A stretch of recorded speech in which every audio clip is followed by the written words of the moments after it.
Bismillahirrahmanirrahim. Assalamualaikum warahmatullahi wabarakatuh.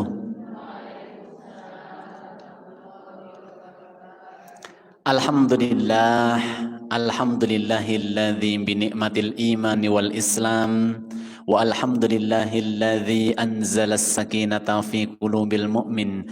Asyhadu an la ilaha illallah wa asyhadu anna Muhammadan abduhu wa rasuluh.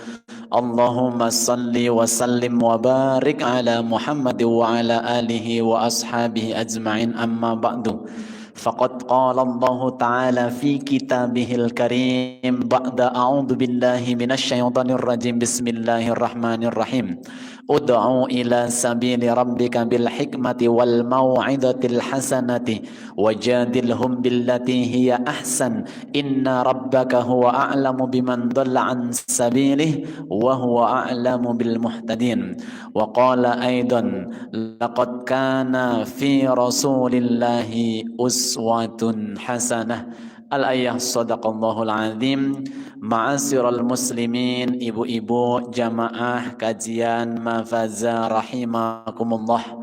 Yang pertama, marilah senantiasa kita memuji dan bersyukur kepada Allah, Zat yang telah memberikan kita segalanya, nikmat taufik hidayahnya, sehingga kita mampu menghadiri majlis yang mulia ini, majlis yang insya Allah menjadi langkah kaki serta jalan yang mudah menuju ke surganya Allah Subhanahu wa ta'ala. Salawat dan juga salam semoga senantiasa tercurah limpahkan kepada junjungan kita, Nabi kita Rasulullah Muhammad sallallahu alaihi wasallam beserta keluarga, para sahabatnya, para tabi'in, para pengikutnya. Mudah-mudahan kita semuanya termasuk di dalamnya. Ibu-ibu hadirin jamaah rahimakumullah dimanapun berada, bulan ini kita bersyukur dan bergembira bukan karena tuntutan rakyat didengar DPR, bukan. Bukan pula kita bergembira karena tunjangan DPR dihilangkan, bukan itu kegembiraan kita. Tapi alhamdulillah kita bergembira karena hari ini kita bermajlis taklim. Kita sekarang berada di bulan Rabiul Awal, di mana di bulan ini 14 abad yang lalu lahir manusia paling mulia, yaitu junjungan kita Rasulullah Muhammad sallallahu alaihi wasallam. Kita patut bersyukur dan bergembira atas kelahiran beliau karena kita pun menjadi umatnya, yang mudah-mudahan dengan kita berittiba kepada Rasulullah menjadi satu jalan dan sebab kelak kita akan dicari oleh beliau, dimintakan ampunan oleh beliau, diberikan syafaatnya oleh beliau, kemudian kita diajak digandeng memasuki surganya Allah Subhanahu wa ta'ala. Maka tema hari ini adalah bagaimana kita mencintai Rasulullah. Ketika kita mengenang, ketika kita mengingat, ketika kita mengulas tentang lahirnya Rasulullah Muhammad sallallahu alaihi wasallam, ada hal-hal yang perlu kita kaji dan kita pelajari. Paling tidak bagaimana kita melihat sisi-sisi kehidupan Rasulullah, akhlak-akhlak yang ditunjukkan oleh baginda Nabi, yang kemudian kita perlahan sedikit demi sedikit berupaya memaksa diri kita untuk mencontoh apa yang sudah ditunjukkan dan diberikan kepada kita sebagai umatnya. Bukan dalam rangka maulid Nabi, justru ada hal-hal yang ketika merayakannya ada kegiatan, ada hal-hal yang tidak sesuai dengan syariat, yang tidak menimbulkan ketakwaan, yang di dalamnya justru memunculkan kemudorotan. Tetapi mari kita isi dengan bagaimana kita meneladani dan mencontoh Nabi. Ibu-ibu yang dirahmati Allah, saat Rasulullah Muhammad sallallahu alaihi wasallam akan dilahirkan ke dunia lewat rahim ibundanya, yaitu sinten? Sayyidatina Aminah. Aminah, ibundanya. Itu terjadi hal-hal atau ada fenomena-fenomena yang mengiringi kelahiran Rasulullah Muhammad SAW. Ada pertanda-pertanda yang itu seakan-akan sebagai isyarat bahwa akan lahir Nabi akhir, Nabi penyempurna, Nabi yang paling istimewa, di mana ini menjadi dinanti-nantikan bahkan oleh para pendahulu-pendahulunya, para nabi dan para rasul pendahulu. Bahkan disebutkan di dalam kitab Taurat dan kitab Injil akan lahirnya sosok manusia mulia, yaitu Rasulullah Muhammad sallallahu alaihi wasallam. Maka di antara banyak keterangan saat Rasulullah akan dilahirkan itu muncul satu, ketika ibunda Aminah ini melahirkan bayi Rasulullah, memancar dari rahimnya itu cahaya yang terang.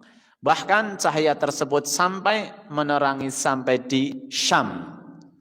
Seakan-akan ini menjadi satu petunjuk bahwa akan datang manusia mulia yang akan membawa pencerahan, yang akan mengeluarkan manusia dari kegelapan. Karena ketika Nabi diutus dan diangkat menjadi Rasul, Nabi itu membawa semua solusi yang akan dihadapi oleh umat manusia. Nabi Muhammad ini menjadi Nabi yang sempurna, dan sempurna pula untuk dicontoh. Makanya Nabi memiliki sebutan yaitu uswatun. Laqad kana lakum fi rasulillahi uswatun hasanah. Sungguh sudah melekat pada diri Rasulullah itu suri tauladan yang baik dalam segala aspek.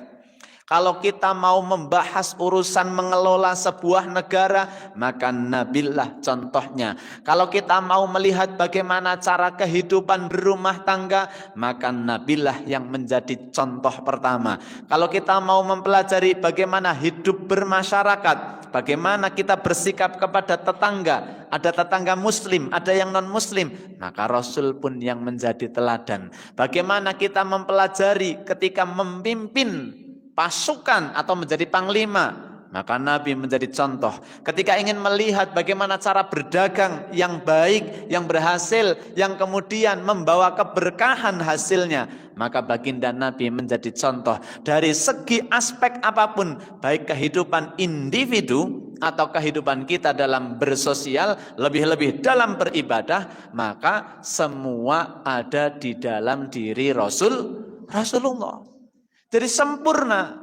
Jadi bersinarnya cahaya itu seakan-akan menjadi tanda bahwa akan datang yang akan memberikan penerangan, akan memberikan cahaya kepada seluruh kegelapan. Makanya disebutkan dalam beberapa muqaddimah itu saat akan menyampaikan terkait dengan Nabi itu disebutkan minadz-dzulumati ilan nur, yang telah membawa umat manusia dari zaman kegelapan menuju zaman penuh cahaya, penuh keterangan, penuh dengan ilmu. Itulah di antara tanda yang berikutnya. Malam saat Rasulullah dilahirkan ke dunia, ada 14 balkon yang ada di kerajaan Persia runtuh, ambruk. Niki seakan memberikan pertanda bahwa kelak di kemudian hari kerajaan yang adidaya ini di Persia akan selesai waktunya, akan dihancurkan, akan digantikan oleh peradaban yang baru. Kemudian yang ketiga, di malam tersebut pula ada di Persia itu yang disebut sebagai api abadi. Yang api ini menjadi sesembahannya kaum Majusi. Kaum Majusi ini kan nyembahnya api. Jadi nyembahnya api. Maka jika pergantian tahun itu, di mana pernah ada beberapa artikel atau tulisan yang melarang kita umat Islam untuk ngurupke kembang api, bukan kembang apinya yang haram niku bukan. Karena khawatir saja. Khawatir kita itu meniru salah satu kaum yang menyembah api. Sedangkan Nabi pernah menyampaikan siapa orang yang menyerupai suatu kaum, maka ia termasuk bagian dari kaum tersebut. Jadi menyerupai saja kan tidak boleh. Itu. Bukan kemudian Mas ampun dodolan kembang api. Bukan seperti itu. Tapi cara yang kemudian itu mengharuskan. Kenapa ngobongi kembang api dadak setiap pergantian tahun? Mbok saben dina. Nggih. Nah, api abadi itu padam secara tiba-tiba di malam saat Rasulullah dilahirkan. Nggih, api abadi. Kenapa disebut abadi? Karena sebelum itu beratus tahun api itu tidak pernah padam. Ada yang mengatakan hampir 1000 tahun api itu tidak pernah padam. Lahir Rasulullah api padam, seakan-akan menjadi pertanda nanti suatu waktu agama itu akan lenyap digantikan agama yang dibawakan oleh baginda Rasulullah Muhammad sallallahu alaihi wasallam. Ada danau di Persia yang menjadi danau yang dikeramatkan, yang dianggap menjadi tempat bernaung memuja dewa-dewa, itu mendadak asat. Ngertos asat, Bu? Kering. Surut. Padahal niku senes kolah, bukan bak, danau. Danau kan ombong nggih. Seakan-akan bumi itu menelan airnya. Kenapa? Karena itu menjadi tempat yang disucikan, yang dianggap keramat. Itu juga mendadak asat, mendadak kering. Di antara tanda-tanda. Bahkan kemudian beberapa bintang-bintang yang ada di angkasa, yang ada di langit malam hari itu bersinar lebih terang dari yang seperti biasanya. Jadi tanda-tanda dari kelahiran Nabi saja sudah muncul seperti itu. Bahkan di dalam kitab Taurat dan kitab Injil itu kan memang sudah disebutkan akan muncul seorang nabi yang menjadi penutup dari para nabi yang memiliki tanda-tanda ini. Nanti akan kita jelaskan. Lah, kemudian lahirlah sosok manusia mulia yaitu Rasulullah Muhammad sallallahu alaihi wasallam saat itu dalam keadaan yatim karena ayahandanya Abdullah sudah lebih dulu wafat, meninggal dunia saat Nabi Muhammad dalam kandungan ibu. Jadi lahir sudah tidak punya ayah. Ada yang menyebutkan Rasulullah itu bahkan saat dilahirkan itu sudah keadaan di khitan. Lalu kemudian sempat di masa kecilnya itu Rasulullah disusui oleh seorang ibu, seorang wanita bernama Halimah Sa'diyah. Ini kemudian di usia 6 tahun saat masih kecil, ibundanya Aminah mengajak untuk berziarah ke makam ayahandanya. Diajak berziarah, ini Lona, inilah makam bapakmu yang tidak sempat kau lihat karena sudah lebih dulu meninggal saat engkau masih dalam kandunganku. Diperkenalkan, diajak. Pulang dari situ ibundanya wafat. Di usia 6 tahun ibundanya juga wafat. Berarti di usia itu Nabi sudah tidak punya ayah ataupun ibu. Lalu siapa yang mengasuh Rasulullah saat itu setelah ibundanya wafat? Maka kemudian diasuh oleh kakeknya. Namanya siapa? Abdul Muthalib yang juga menjadi penjaga Ka'bah. Diasuh oleh kakeknya Abdul Muthalib 2 tahun setelahnya, tepat di usia 8 tahun, kakeknya pun meninggal. Lalu siapa yang mengasuh Rasulullah? Lalu diasuhnya oleh paman, yaitu Abu Thalib. Membersamai beliau sejak ditinggal oleh kakeknya usia 8, bahkan beliau sempat menyampaikan aku tidak akan Aku tidak akan pernah meninggalkan Muhammad dimanapun dan dia tidak akan pernah meninggalkanku. Artinya Abu Thalib ini sudah menganggap bahwa Muhammad ini bukan lagi keponakan tetapi anaknya sendiri. Karena sudah tidak punya ayah, tidak punya ibu, tidak punya kakek. Maka sudah bersama terus dengan pamannya Abu Thalib. Suatu waktu ada yang menyebutkan di salah satu riwayat usia 9 tahun, ada yang menyebutkan usia 11 tahun, ada yang menyebutkan 12 tahun. Saat itu usia 12 tahun diajak oleh pamannya untuk berdagang ke negeri Syam. Usia 12 tahun berarti kurang lebih SD kelas 5 atau kelas 6 kurang lebih. Diajak ke Syam. Syam itu sekarang wilayahnya ada Palestina, ada Yordania, ada Syria, ada Yordania, Lebanon. Itu dulu namanya wilayahnya Syam. Diajak berjalan dari kota Mekah menuju ke Syam. Usia 12 tahun. Diajak. Lah, di tengah perjalanan ini transit di rest area. Namanya di kota Bushra. Saat kemudian, ini kan bukan hanya berdua, tetapi mungkin bersama kafilah yang lain. Di Busra ini ada seorang pendeta Nasrani. Pendeta yang ilmunya ini dalam, ahli kitab ini. Banyak orang berkunjung dari banyak tempat menuju ke sana untuk meminta ilmu, meminta pendapat, meminta nasihat. Tetapi pendeta ini namanya kalau tidak salah itu Bukhara. Kalau tidak salah namanya. Nah ini pendeta ini sekalipun dimintai, sekalipun kemudian banyak orang datang, tidak mau berbicara. Tidak mau keluar dari tempatnya. Pokoknya berdiam diri di situ.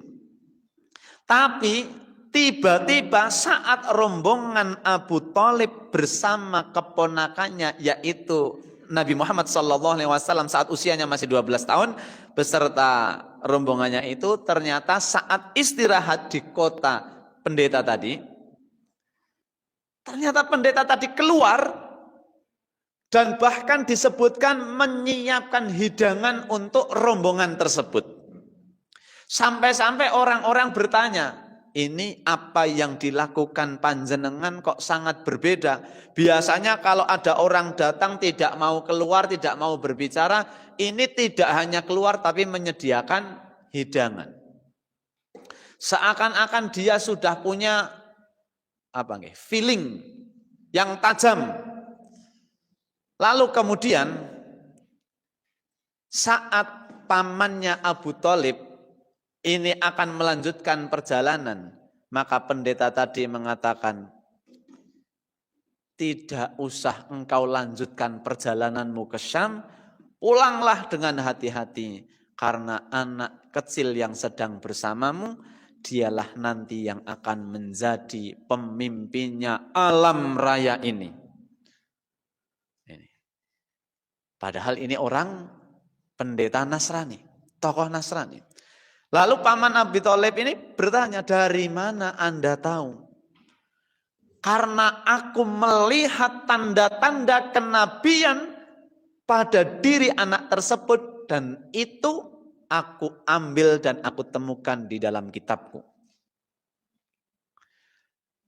Di antara tanda-tandanya adalah saat rombongan kafilah pedagang tadi ingin berjalan, di tengah teriknya matahari, itu selalu ada awan yang menaungi perjalanan mereka. Bahkan saat mereka singgah di bawah pohon, awan ikut berhenti, bahkan dahan-dahan ikut merunduk seakan ingin menaungi masa kecilnya Rasulullah. Bahkan saat naik ke atas bukit, pendeta tadi melihat bahwa akar-akar pohon dan bebatuan seakan-akan dia melihat dengan izin Allah bersujud kepada Muhammad kecil saat itu. Lalu yang paling nampak kan ditanya, siapa engkau? Ketika bertanya kepada Abu Thalib, kan lagi berbincang dengan Abu Thalib ini. Siapa engkau? Abu Thalib mengatakan, saya ayahnya. Tidak mungkin. Karena di dalam apa yang aku pelajari, bahwa anak ini tidak memiliki ayah. Lalu kemudian Abu Thalib menjelaskan, betul, aku adalah pamannya. Ayahnya adalah saudaraku. Di mana ayahnya? Ayahnya sudah meninggal saat dia masih dalam kandungan. Betul, berarti inilah yang nanti akan menjadi nabi yang terakhir. Dan terakhir, ketika pendeta tadi ingin memastikan, maka dilihatlah ada salah satu tanda kenabian yang itu dijelaskan pula dalam, ada yang mengatakan di kitab Taurat dan di kitab Injil, bahwa salah satu nanti tanda kenabiannya adalah di punggung atau di antara bahunya Rasulullah itu ada semacam napa nggih? Ya mungkin tanda lahir atau nek cara wong Jawa mungkin toh napa-napa nggih. Tapi ada yang menyebutkan itu stempel kenabian. Tapi jangan karena saat itu belum ada percetakan kan. Stempel kenabian. Tapi itu termaktub dalam pendeta tadi ketika membaca tanda-tanda yang ada di dalam kitabnya. Maka kemudian disarankan, betul, kalau engkau pamannya maka benarlah ini tanda-tanda ini sudah benar. Sudah, pulanglah kembali ke kota Mekah, jangan pergi ke Syam. Kenapa? Jangan sampai orang-orang Yahudi yang ada di kota Syam, yang ada di negeri Syam, ini mengetahui apa yang aku ketahui tentang anak ini. Karena kalau mereka mengetahui apa yang aku ketahui terkait dengan anak ini, mereka tidak akan ridho. Karena mereka berharap nanti yang akan muncul sebagai nabi terakhir adalah dari golongan mereka. Kalau dari golongan mereka tidak muncul, bahkan dari luar, maka mereka akan berusaha untuk membunuhnya. Maka jangan lanjutkan perjalanan, pulang. Itu di usia 12 tahun. Lalu kemudian singkat cerita, di usia yang ke-25 tahun, saat kemudian Nabi berdagang bersama dengan salah satu orangnya, Khadijah, yang memang menjadi saudagar ternama saat itu, membawa perdagangan dari kota Mekah menuju ke Syam, dan dagangannya laris. Biasanya mboten tek laris, niki laris nemen. Dan ternyata orangnya sangat jujur. Akhirnya kejujurannya, kepandaiannya, apapun yang ada dalam diri Rasulullah Muhammad saat itu menjadikan Khadijah ini terpikat. Nah, niki. Akhirnya dilamarlah. Jadi yang melamar itu Khadijah. Jadi enggak apa-apa ternyata nggih, kalau yang melamar itu perempuan. Boleh-boleh saja. Nah. Barangkali nanti Mbak Dea mau mencontoh begitu ya. Itu ya. Ini. Kemudian singkat cerita menikahlah Rasulullah Muhammad SAW saat itu usianya 25 tahun dengan Khadijah yang saat itu usianya berapa? 40 tahun. Lalu bergeserlah menjelang kenabian di usia 37, 38, 39 sampai 40 tahun. Rasulullah itu sering sekali berdiam diri di Gua Hira. Menyendiri, bertakarub kepada Allah.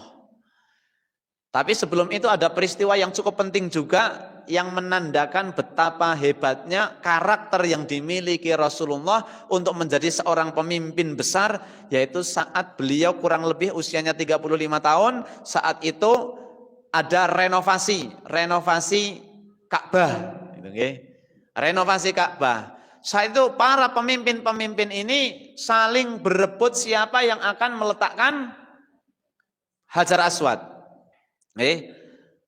Semuanya kepingin menjadi sosok yang meletakkan, karena itu menjadi simbol kehormatan saat itu.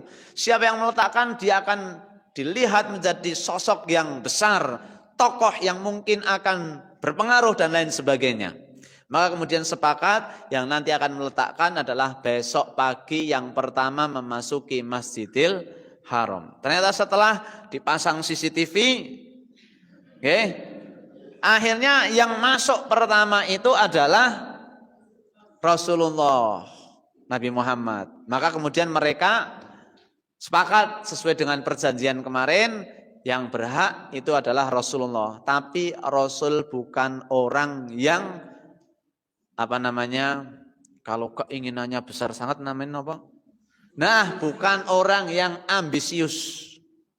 Sekalipun semua sudah sepakat yang pertama yang berhak meletakkan Hajar Aswad, Nabi bukan sosok yang egois dan ambisius. Tapi Nabi mengambil surbannya, Nabi mengambil kainnya, digelar, kemudian diletakkan di tengahnya.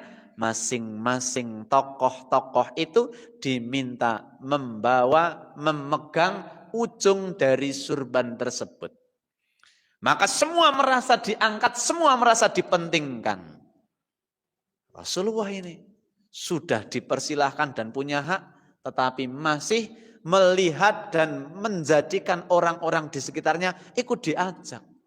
Sekarang jangankan diajak, ditendang malah, dikonohakan konon katanya ya. Akhirnya dibawa, barulah kemudian setelah itu Rasul yang meletakkan. Ini tanda bahwa dalam diri Rasulullah sifat-sifat karakter kepemimpinannya memang sudah sangat kuat, karena itu berasal dari Allah langsung. Di usia 40 tahun kemudian saat berada di Gua Hira, disitulah kemudian Rasul mendapatkan wahyu yang pertama yang menjadikannya diangkat menjadi Rasul. Wahyu yang pertama yaitu Quran surat ayat 1-5. Menggigil, takut, nggak bisa ngomong apa-apa karena pertama kalinya melihat makhluk yang tinggi besar yang memenuhi jagat raya, yaitu malaikat Jibril. Maka pulang ke rumah, dibukakan pintu oleh Khadijah, ini ndrodok, nggak bisa ngomong, keringat bercucuran. Suami pulang malam-malam, keringatnya gede, larut malam. Dibukakan pintu, disambut, dibuatkan teh, atau diberi berbagai macam pertanyaan kira-kira. Suami pulang malam-malam, keweden, ndrodok. Nah niku kira-kira yang dilakukan ibu-ibu akan melakukan seperti yang dilakukan Khadijah. Apa yang dilakukan Khadijah? Memeluk dan menyelimutinya tanpa ada kalimat pertanyaan sedikit pun, dan yang dilakukan adalah menenangkan Rasulullah. Sampai tenang, sampai Rasul sendiri yang menceritakan. Saged mboten kira-kira? Jangankan malam, ngarep pakai maghrib garwane dereng kondur mawon, dicek sudah 21 panggilan tak terjawab. Masya Allah, nggih. Ada di sini yang seneng panggilan tak terjawab, nyepam begitu nggih. Masya Allah. Luar biasa. Kenapa kok bisa seperti itu? Karena Khadijah begitu percaya apa yang dilakukan oleh suaminya, yaitu Rasulullah Muhammad sallallahu alaihi wasallam. Maka sebagai suami dan istri, kepada siapa lagi kita mencontoh kalau tidak kepada Rasulullah dan istrinya? Dan ajeng pados buku napa melih nek mboten nyontoh Kanjeng Nabi. Masalah abot sih mboten napa-napa wong jenengan pancen senes Khadijah, tapi kan paling tidak kita mencontoh ke sana. Jadi satu, kepercayaan. Dua, jika tidak ada bukti, tidak ada saksi, tidak ada apa, jangan pernah berprasangka. Karena prasangka itu adalah perbuatan setan. Ya ayyuhalladzina amanu ijtanibu katsiran minadh-dhonn inna ba'dadh-dhanni itsmun. Wahai orang-orang yang beriman. Ngaku iman mboten, Bu? Kok mendel kabeh niki berarti mboten ten sing iman. Enggak ada yang beriman di sini. Ngaku iman apa mboten, Bu? Beriman apa mboten? Nah, kalau beriman, ijtanibu katsiran minadz-dzan, jauhilah prasangka. Prasangka niku napa? Napa nggih? Batin ning dereng ngonten bukti. Batin kira-kira. Nah niku kan prasangka. Ijtanibu, jauhilah. Kenapa dijauhi? Al-Qur'an yang memerintahkan. Inna ba'dadz-dzanni itsmun, karena pada prasangka di dalamnya ada dosa. Prasangka di dalamnya ada, jenengan pengen kathah ganjarane napa pengen kathah dosane? Dijawab jamaah, tolong jangan ngantuk. Pengen banyak pahalanya atau dosanya? Pengen apa kok pengen banyak pahalanya? Pengen masuk surga. Lah nek banyak dosanya? Pengen masuk neraka? Mboten. Berarti pengennya banyak pahalanya atau banyak dosanya? Banyak husnudzon kepada suami atau banyak suudzonnya? Alhamdulillah ahli surga insyaallah. Suami pagi sampai sore kok mboten ngabar-ngabari, kira-kira prasangka napa husnudzon? Halo? Halo? Suami pamit, Bu, ada tugas dari kantor, luar kota, ikut bos, 3 hari 3 malam. Di kota mana? Kota ini. Tidurnya di mana? Di hotel. Kebetulan di perjalanan HP jatuh, cetak, mati HP ini. Tapi ini nggak bisa pamitan kemana-mana, harus ngikut bos. Nah, sepanjang dalam perjalanan tidak ada kabar ke HP panjenengan. Kira-kira berprasangka atau doa yang dipanjatkan kepada Allah?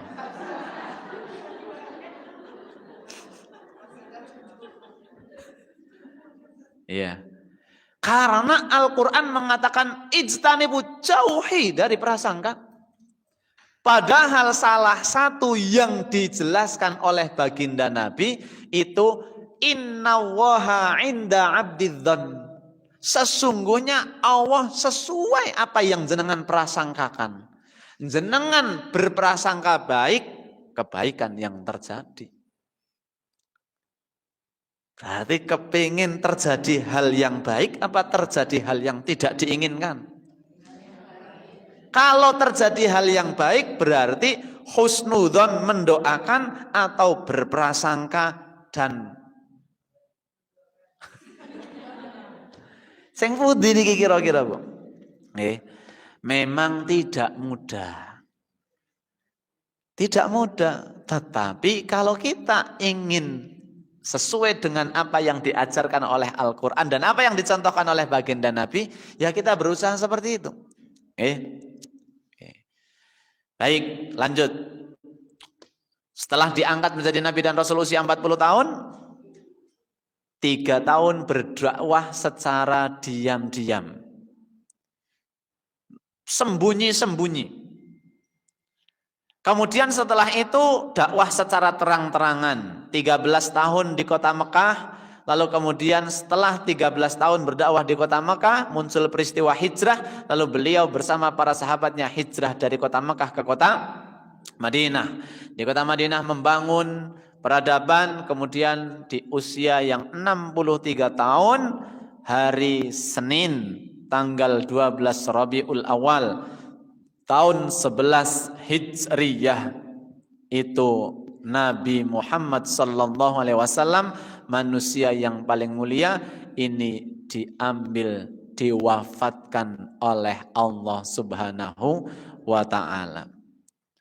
Itulah singkat perjalanan Nabi. Yang kemudian perlu kita kaji dan kemudian perlu kita ingat-ingat saat kita memasuki bulan Rabiul Awal, ini menghadirkan rasa cinta kita kepada Nabi. Apa yang kita lakukan itu menjadikan kita semakin tahu siapa Nabi, semakin paham bagaimana sifat dan karakternya, karena tujuan kita mencintai. Tidak mungkin kita bisa cinta kalau kita tidak kenal. Sekedar kenal saja belum bisa cinta. Mau kenal tok masuk nembe kenalan langsung seneng. Aneh niki. Nembe ketemu kenalan langsung seneng. Wah, moh men rasane. Bisa suka itu kan karena kenal, kemudian mendalami, kemudian tahu dari mendalami ini maka mengetahui kebaikan-kebaikannya, keistimewaannya itu kemudian kita tahu, maka setelah tahu itu kemudian baru muncul rasa suka. Dari rasa suka kemudian menjadi cinta. Wele, cinta. Niki. Itu. Lah kalau kita mau mencintai Nabi kok tidak pernah tahu bagaimana sejarah perkembangannya dari lahir sampai meninggal. Dari mulai anak-anak, bagaimana sifat-sifatnya, akhlak mulianya bagaimana. Innama bu'ithtu liutammima makarimal akhlak. Dan sungguh aku itu mengutus Nabi itu untuk menyempurnakan akhlak. Akhlaknya Nabi sempurna. Maka Nabi Muhammad itu disebutkan di dalam Quran surat kalau tidak salah surat Al-Qalam, yang nun wal qalami wa ma yasturun, Al-Qalam ya. Di ayat yang keempat itu kan Allah saja sampai memuji akhlaknya Nabi. Wa innaka la'ala khuluqin 'adzim. Dan sungguh engkau Muhammad itu berakhlak yang agung. Allah saja sampai memuji. Aisyah ditanya para sahabat, bagaimana akhlak dan adabnya Rasulullah, utamanya saat di rumah. Maka Aisyah menjawab, akhlaknya seperti Al-Quran. Nabi bahkan mempertegas, khairukum, sebaik-baik kalian, kata Nabi, khairukum li ahli, yang paling baik dengan keluarganya, yang paling eman dengan keluarganya, yang paling mengasihi keluarganya, yang paling melindungi keluarganya. Wa ana khairum min ahli. Dan saya orang yang paling baik dengan keluarga. Jadi Rasul memberikan pengakuan sambil menunjuk siapa manusia terbaik. Jawabannya adalah yang paling baik dengan keluarganya. Ketika dikonfirmasi kepada istrinya, istrinya mengatakan, iya, suamiku akhlaknya seperti Al-Quran. Hari ini kan kadang-kadang pengakuan ada, tetapi validasi tidak dapat. Lha nek ditakoni Pak jenengan nek kalih putrane kalih bojone wis paling eman ya kiye umpamane. Anake bojone dan sebagainya seneng kabeh. Tapi ketika dikonfirmasi, Bu, garwane kepripun? Nah niki jawaban biasanya sesuai kondisi saat ditanya. Kalau pas ditanya lagi bungah, lagi gembira, wah ini jawabannya suamiku itu orang yang paling baik, setia, rajin menabung, senang bantu di rumah. Ya, kalau saya lagi masak ikut, kenapa? Kalau ditanya pas lagi bahagia, lagi berbunga-bunga, karena pas ulang tahun dikasih hadiah mobil baru. Maka ditanya sama wartawan, ibu suaminya bagaimana? Walah, tapi kalau pas ditanya pas lagi jengkel, ya kan lagi jengkel, apapun bentuk jengkelnya, terus ditangleti, Bu, garwane jenengan sih kepripun nang omah si nek teng dalem kepripun garwane jenengan, Bu? Lah, beruh. Karena ketika ditanya sedang jengkel. Jadi manusia itu saat bahagia, file yang muncul itu pasti kebaikan-kebaikan. Tapi kalau ditanya pas lagi jengkel, pas lagi marah, ingatan yang muncul segala keburukan yang sudah terkubur saja bisa tukul meneh niku keburukane. Wong barang lagi jengkel sih. Maka ada peribahasa, kuman di seberang lautan. Tampak kuman di seberang lautan tampak. Mpun kuman harus pakai mikroskop. Geren jenengan nek mikroskop Niki misal medianya, terus ambil apa, taruh di sini. Kan mikroskopnya di atasnya persis. Napa nate mikroskop sasarane teng mriko, teng kertek mriko terus mikroskope teng mriki ya mboten tekan nggih. Niki pun kuman sing kudune di mikroskop cepak, peribahasa mengatakan kuman di seberang lautan. Teng mriko. Teng laut mriko. Laut paling cepak saking wono sapa pundi? Mboten ketinggal mbok saking mriki. Kan mboten ketinggal. Kuman teng Purworejo ketinggal, Bu. Niku nek bahas kesalahan orang lain. Tengpur kotane mawon mboten katon lho Purworejo. Niki kuman teng mriko kelihatan ketika melihat kesalahan orang, tapi gajah di pelupuk mata. Gajah enggak usah pakai mikroskop, Bu, gajah. Nah, gajah niku sepinten to? Mbok nembe babaran tetap gede gajah kok. Tapi niku tidak terlihat padahal di depan mata kita. Itu ketika melihat keburukan dan kesalahan diri.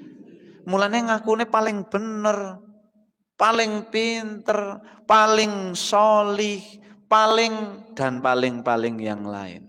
Nah niki. Nah kembali kepada tadi. Saat kita ingin meneladani Nabi, ingin mencintai Nabi, yuk pelajari bagaimana Nabi berbuat, Nabi berakhlak. Dengan keluarga Abi Epol, kalih tonggo, kepripun kalih tonggo? Kalih tonggo tepalih. Eman apa mboten Kanjeng Nabi? Eman.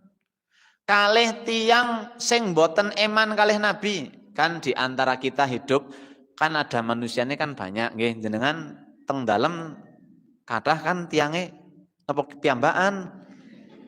Maksudnya teng kampung niku kan pirang-pirang wargane. Tanggane jenengan kathah napa sekedhik?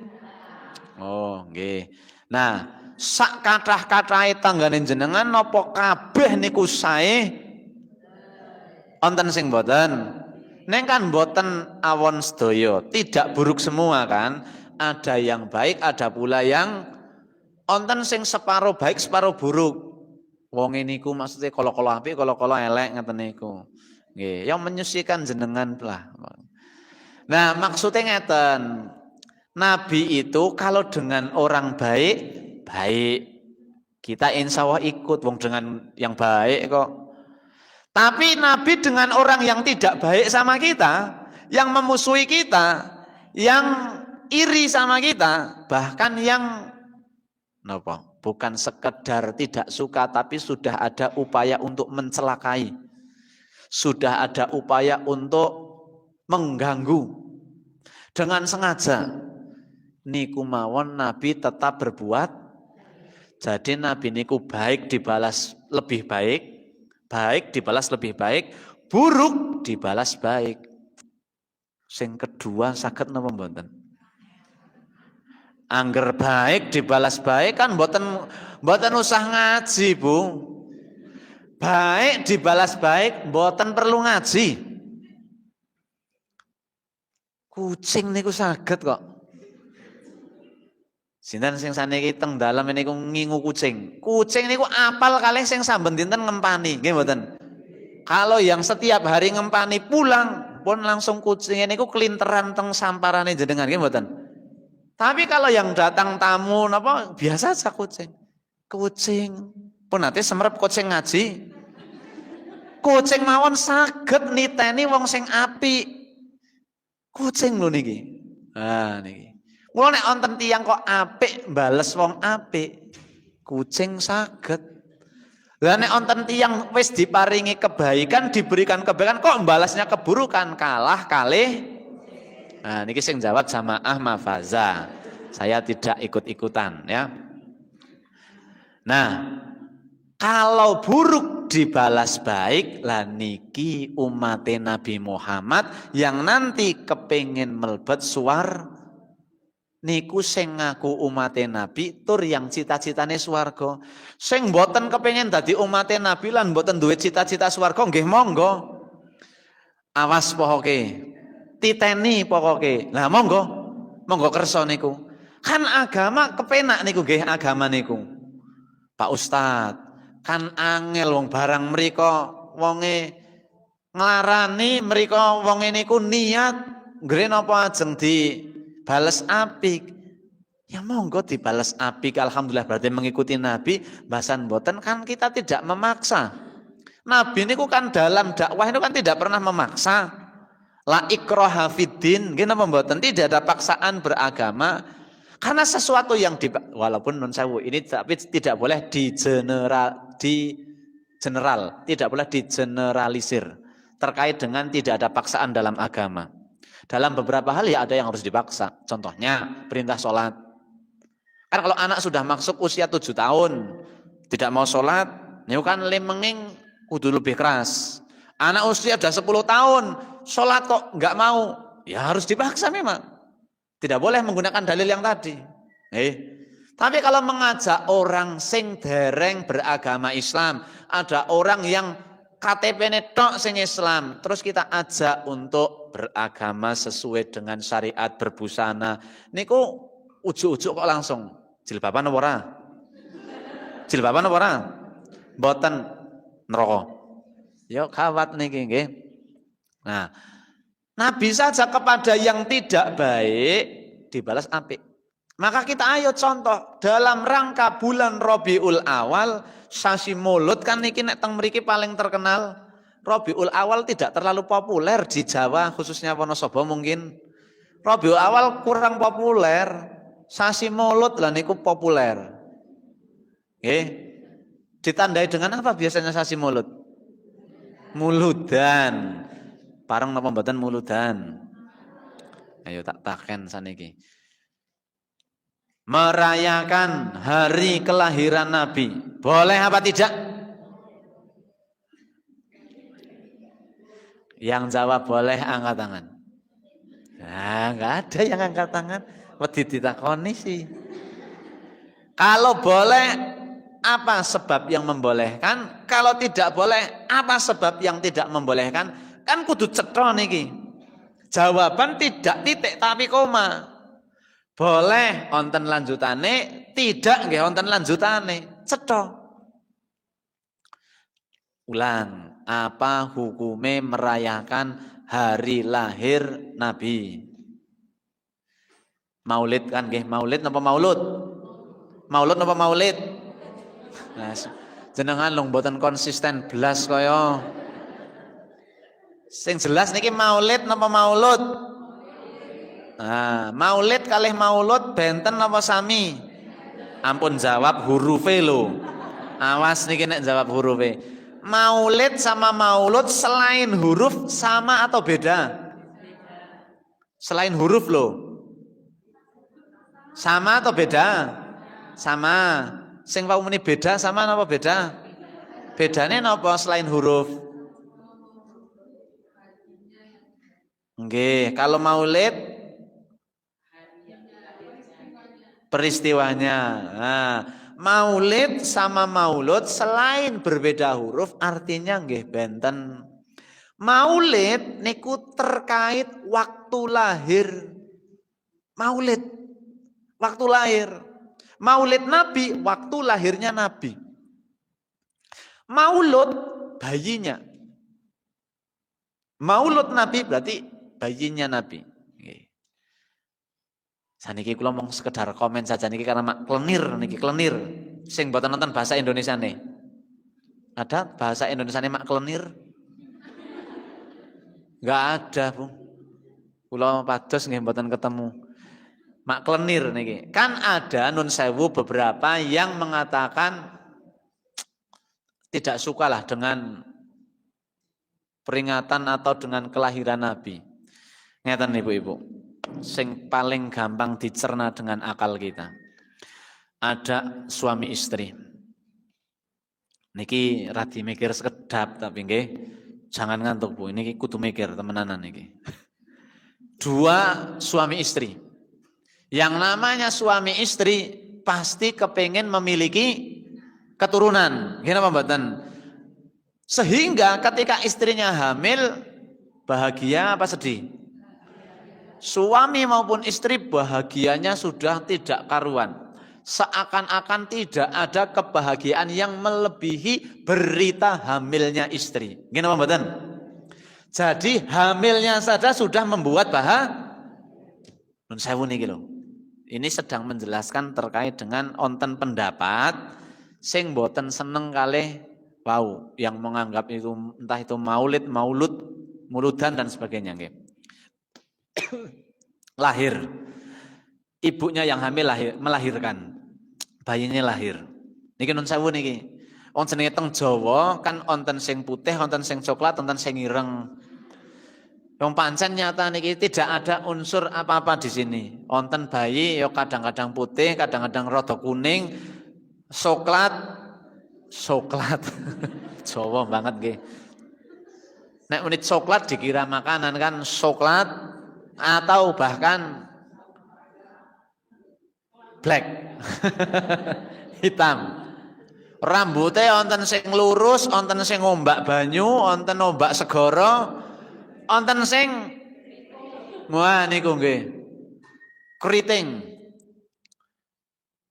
Ada yang bangir, ada yang semi bangir, ada yang non bangir.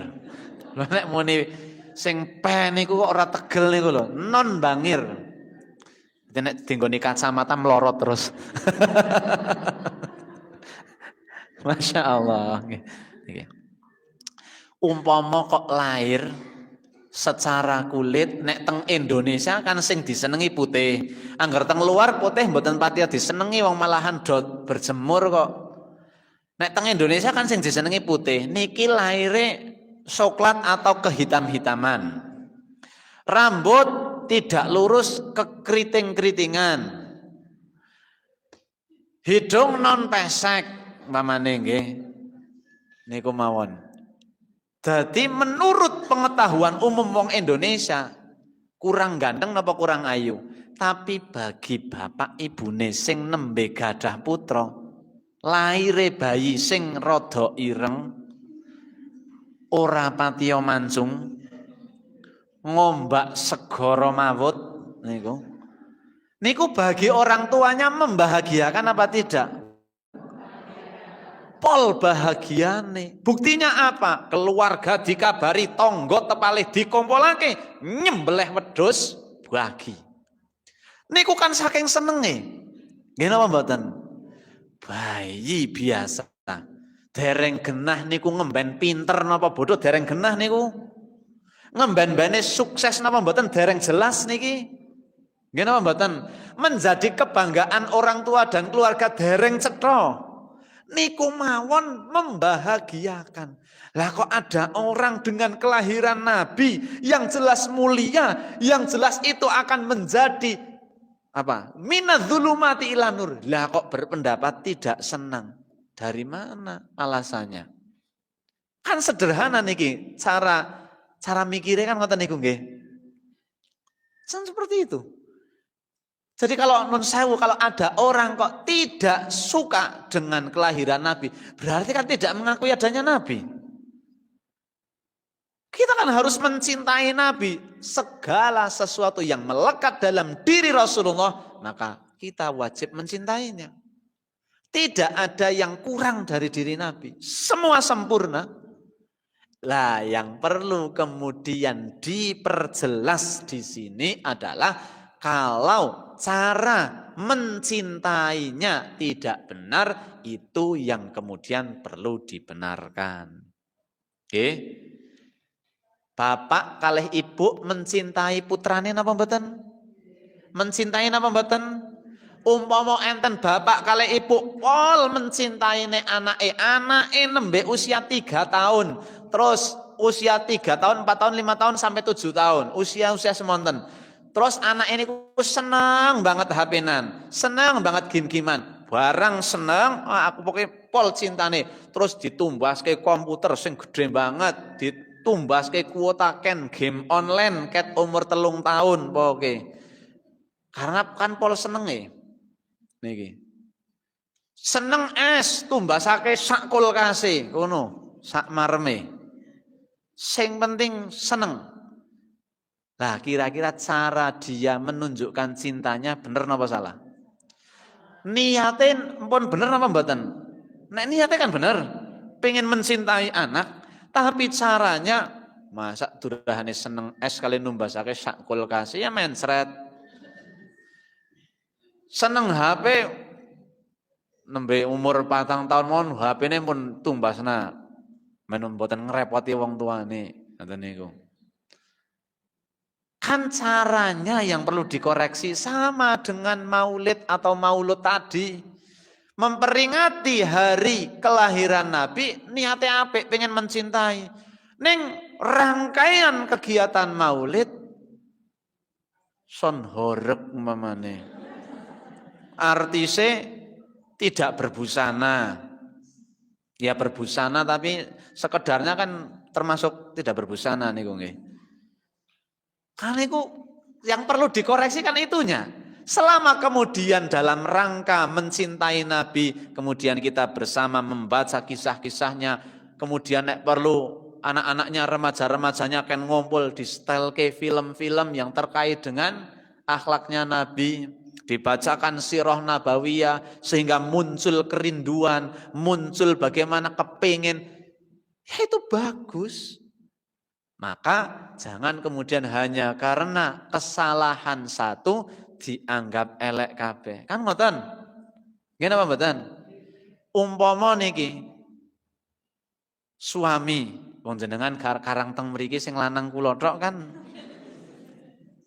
Umpama suami niki tidak ada suami yang sempurna. Nggih mboten?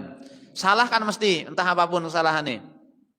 Apakah ketika salah kemudian habis dan hangus semua kebaikannya?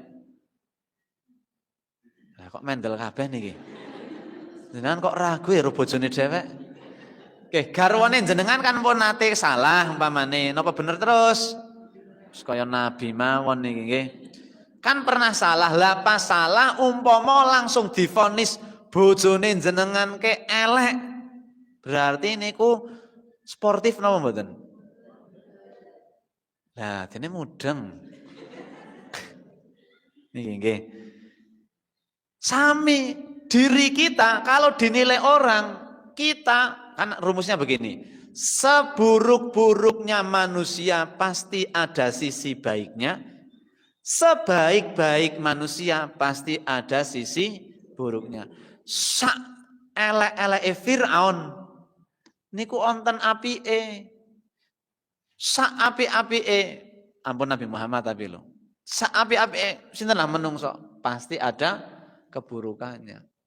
Maka jangan pernah kita ngecap apik seseorang full semuanya walaupun ini baik. Sebaliknya jangan menilai keburukan seseorang hanya karena satu kesalahannya. Kan ini hari ini kadang-kadang kita krisis seperti ini. Bahkan kadang-kadang dereng kenal pun melu ngomong nek niko elek. Gara-gara nopo dikabari nek niko elek. Kan nonton iki. Pamane jenengan dereng kenal sing jenenge Sukron. Dia Sukron pamane kan. Dereng kenal. Dereng nate semerep. Nembe melihat tulisane. Terus wonten sing cerita, piye mono? Wah, ngeten. Grepo. Iki. Jenengan dereng nate ketemu, dereng nate kenalan, dereng nate omong-omongan, dereng nate napa, terus ikut menilai tiang niku elek. Kan saniki pol kathah kados niku. Nggih napa mboten? Banyak sekali. Makanya saya pernah berkunjung di kantor Gubernur Jawa Tengah, mboten main-main niki, Bu. Elit kula niku rada elit niki. Mengelitkan diri. Di kantor Gubernur Jawa Tengah itu ada niki. Napa? Karikatur.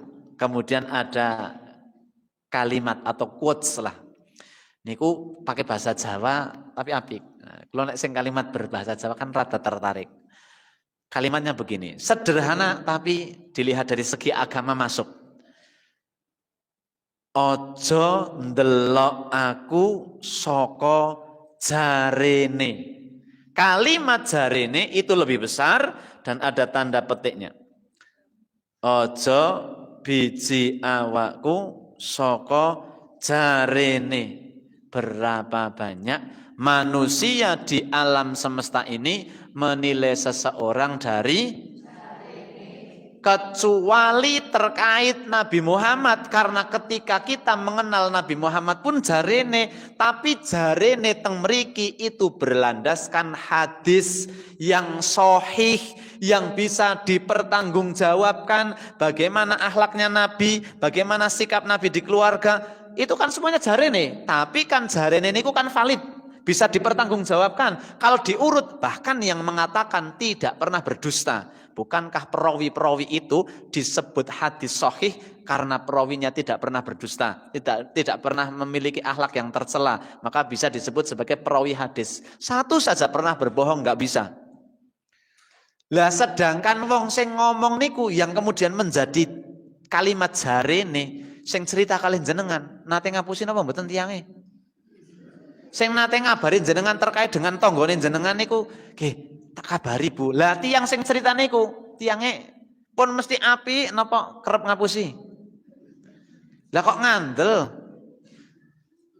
Lah teng mriki yang perlu kita klarifikasi termasuk terkait dengan tadi. Kita sedang membahas banyak yang mengecap se-ekstrim mungkin saat melihat terkait dengan perayaan apa mau? Maulid Nabi.